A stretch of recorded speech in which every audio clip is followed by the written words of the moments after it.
Top quality और consistent performance के लिए सिर्फ सिल्वर पंप नाम याद रखना।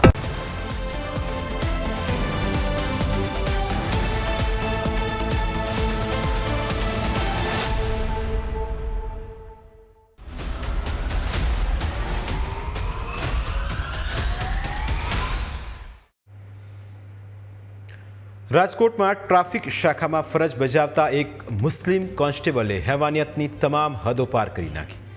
એક પરિણીતાને બ્લેકમેલ કરીને તે 1.5 વર્ષથી દુષ્કર્મ ગુજારી રહ્યો હતો.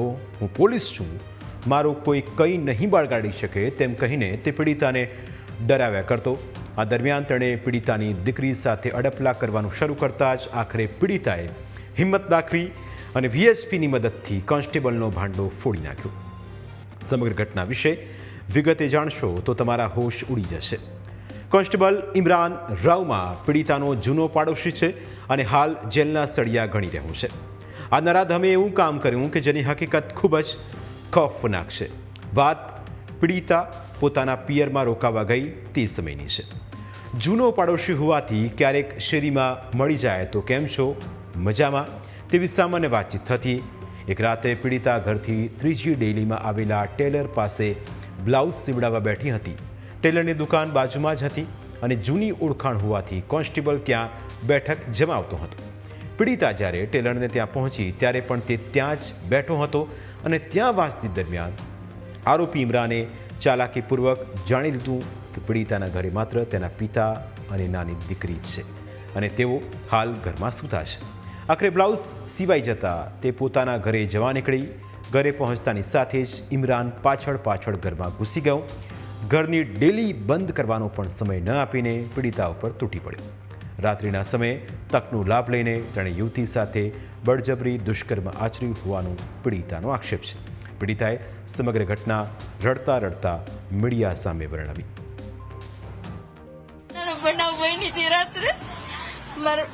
ઘરે કોઈ નહોતું, ત્યાં બેઠા હતા ત્યાં એને જાણી લીધું. વાતમાંથી જૂના પાડોશી હતા એટલે એટલી વાતચીત તો આપણે થાય એમ. પછી તરત જ પાછળ આવીને મૂંગો દઈને બધાના બ્લોક સરખા જ છે એટલે રૂમ ખબર જ હોય ને ક્યાં છે ક્યાં શું છે એટલે સીધો ત્યાં લઈ ગયો. કાંઈ કરી ન શકું. મારા પપ્પા એક જ અને મારી ઢીંગલી ઘોડિયામાં સૂતી હતી.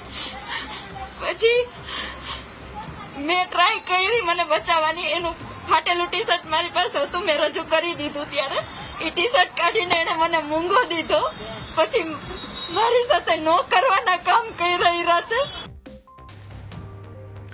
વાત આટલેથી જ ન અટકી. નરાધમ ઇમરાને લગ્ન હાલતમાં જ પીડિતાના ફોટો અને વિડીયો લઈ લીધા.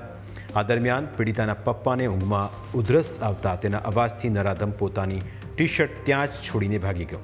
પીડિતા ખૂબ જ ડરી ગઈ. ત્યાં રહેવું સુરક્ષિત નહોતું લાગતું એટલે બીજા દિવસે તે પોતાની સાસરીમાં પાછી જતી રહી.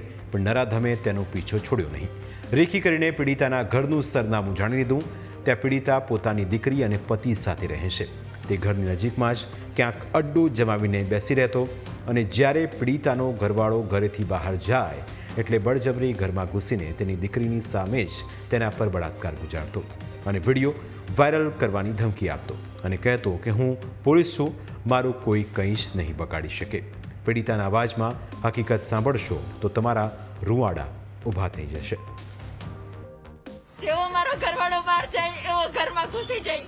મારી ઢીંગલીની સામે મારી સાથે ન કરવાના કામ કરે. વિડીયો બતાવીને તારા સાસરિયાને બતાડી દઈશ, વાયરલ કરી દઈશ, આમ કરી નાખીશ, એમ કરી નાખીશ. ડેરીએ મારા માણસો રહે છે, શરીએથી મારી નાખીશ.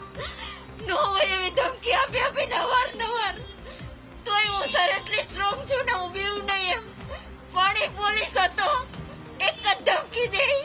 પોલીસ નું કાંઈ ન બગાડી લે. તારે જ્યાં દોડવું હોય ત્યાં દોડી લે છે, બધા અમારા જ હોય. આ વીકથી હું કોઈ દિવસ પોલીસ ચોકીનું પગથિયું નહોતી ચડી સર. મહિલા સ્ટેશને 2 વખત હું ગેટ પાસેથી પાછી વળી ગઈ સર. બીકને મારે કે કોઈ મને સાંભળશે નહીં. મારા સુધી હતું ત્યાં સુધી મેં બહુ સહન કર્યું સર. વાત મારી દીકરીની આવી પછી મારી દીકરીને વેચવા સુધીની. મારી દીકરી એના પગ પકડતી મારી માને મૂકી દે, મારી માને મૂકી દે, તું રહેવા દે. મહિલાને લાગતું હતું કે પોલીસ હોવાથી તેનું કોઈ કંઈ નહીં બગાડી શકે, એટલે તેનો અત્યાચાર સહન કરે જતી હતી, કારણ કે પીડિતાને ફક્ત ઇમરાન નહીં, તેની પત્ની પણ પીડિતાને ધમકાવતી હતી. આરોપીનો ભાઈ પણ કોઈ મોટો ડોન હોય તેમ ધમકી આપતો. જો આ વાત કોઈને કરીશ તો મારો ભાઈ આવશે ત્યારે તને પ્રાઇવેટ પાર્ટ પર છરીઓ મારી દેશે. આવી ધમકીઓને પગલે પીડિતા ખૂબ જ ડરી ગઈ. પોતાના જ પતિને વાત કરવાનો પણ તેને ડર લાગતો. તે મહિલાના વિડીયો વાયરલ કરવાની ધમકી આપીને અવારનવાર તેના ઉપર દુષ્કર્મ આચરતો. એક વખત તે મહિલાને સાસણ લઈ ગયો અને ત્યાં તેની સાથે રિસોર્ટમાં ધર્મ પરિવર્તન માટે દબાણ કર્યું, અને જ્યારે પીડિતાએ ના પાડી તો તેને ઢોર માર માર્યો. પરિવર્તન માટે જ્યારે મને સાસણ લઈ ગયો તો ત્યાં મને બહુ માર માર્યો તો. અહીંયા મારે સિઝેરિયનનું ઓપરેશન છે, પેટ ઉપર પાટા મારીને ત્યાંથી જ મને આયા બહુ માર મારેલો છે સર. સાસણ આવી જ લઈ આવ્યો તો મેં નથી પહેરેલું, ફેંકી દીધું તું. ટેલરની ત્યાંથી એને મારા નંબર લીધેલા હતા સર. મેં એને નંબર કોઈ દિવસ દીધા નથી. ફર્સ્ટ ટાઈમ એણે આ વસ્તુ કરેલી હતી સર. ત્યાંથી સંપર્કમાં આવ્યા કે વિડીયોની બીકે મેં કોઈ દિવસ કોઈને વાત જ ન કરી, પણ મારી વાત મારી દીકરી સુધી આવી પછી મારાથી નો રહેવાડું સર. નરાધમ કોન્સ્ટેબલ ઇમરાનની દાનત પીડિતાની દીકરી ઉપર પણ બગડી હતી. દીકરી સાથે પણ તે અડપલા કરવા લાગ્યો હતો. આખરે નરાધમની હેવાનિયત સહન ન થતાં દીકરીએ જ હિંમત દાખવીને તેના પિતાને વાત કરી, અને આ રીતે નરાધમ ઇમરાનનો ભાંડો ફૂટી ગયો.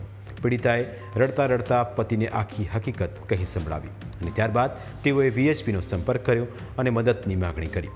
વીએચપીના કાર્યકરોએ પણ આ વાતની ગંભીરતા જાણીને મદદની ખાતરી આપી હતી.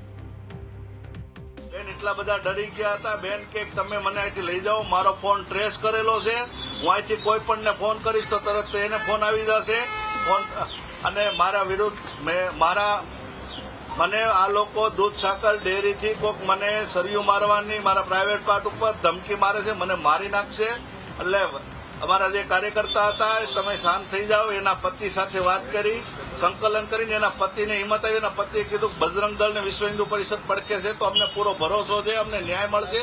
અમે કીધું તમે સાથે આવો, સંકલન કરીને અને આપણે ગુનો દાખલ કરી. બેન એટલા બધા ડરી ગયા હતા, એના ઘરે રહેવા પણ તૈયાર નહોતા. 2 દિવસ અમારા કાર્યકર્તાના ઘરે એના 2 માણસને અમારા ઘરે અહીંયા લઈ આવ્યા હતા અને શાંતિથી સમજાવવા, સાંત્વના આપી. પછી એને હિંમત આવી.